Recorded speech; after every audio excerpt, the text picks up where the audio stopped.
it's Courtney. Welcome back to my channel. We are going to be making carnivore keto friendly fried goat cheese balls. I am going to be using my new obsession, pork rind panko. I get it on Amazon. I'll have a link somewhere down there in the description or comments, but you can definitely get a bag of pork rinds, grind your own. I just find this is so convenient, especially because I use it for everything. Goat cheese, I have two 4-ounce things. Normally Costco has a pack of two. They're like two big ones, essentially like this. So a pack of two of those. Those are great. And an egg. We might only need one.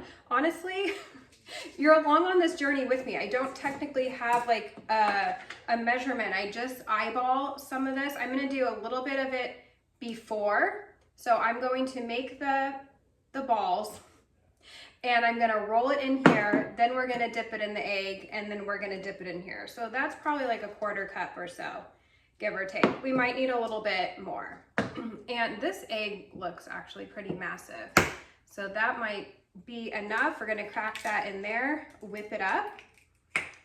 And then we're going to make probably, I would say like 4 balls per 4 ounce. So if you're using a log, that's the word.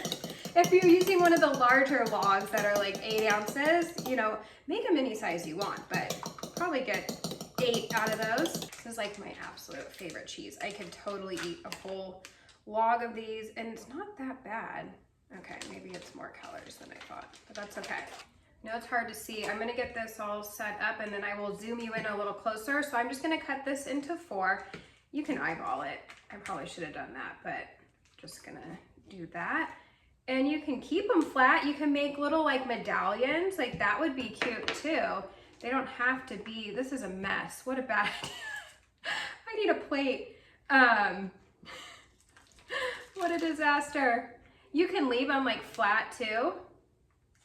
Make little like patties. That would be cool. So I'm gonna make these into balls.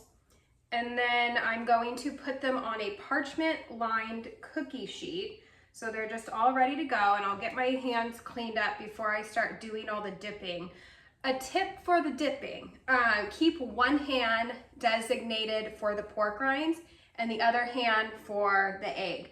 So I'll plop it into here, plop it into here, and then I'll take it out of the egg with this hand, put it in here, take it out with that hand. So it makes it not such a disaster of a mess on your hands. And once we get those dipped, I'm going to put this tray into the freezer while I heat up my oil. And that will probably take, I don't know, 10-ish minutes, if that. And I don't use a thermometer on my oil. You can if you want. I just wing it, you guys. There's no structure. But if you did, I would get it up to like 350 or so. But it's fine. And you don't have to totally have them submerged in the oil.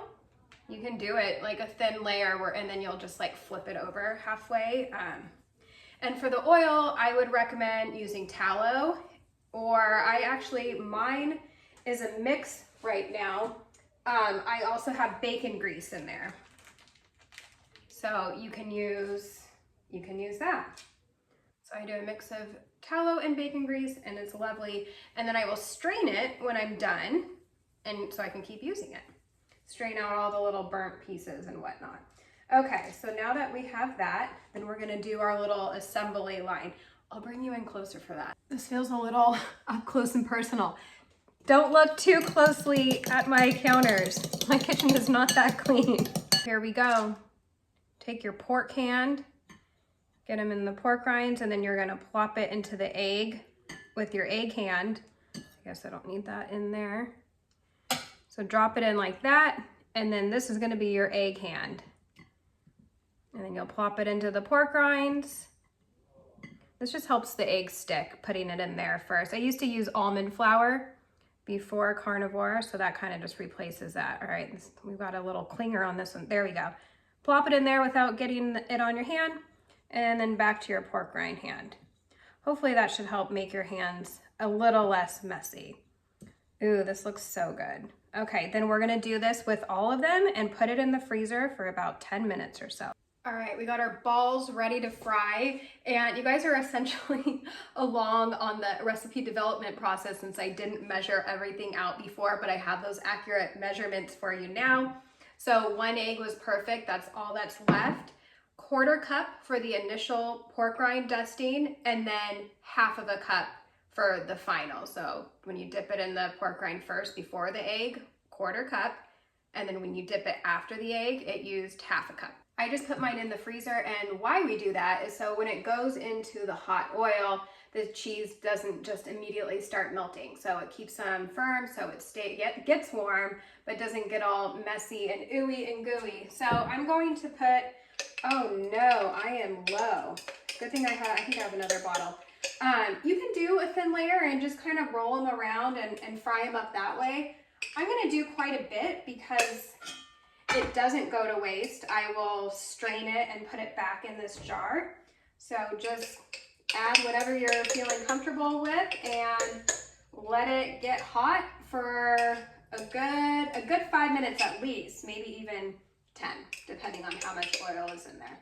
So I do have another jar. So when I strain this though, I will keep it in this old jar. I'm not gonna just add it to my new jar. Keep any used one separate. And you can make these in your air fryer. I've done it before, but I actually prefer the greasiness of it. Now it's not like too greasy, but I just felt like they're a little too dry in the air fryer. Especially as carnivores, we want that extra fat. So there's nothing wrong with deep frying your food when it's in a healthy fat.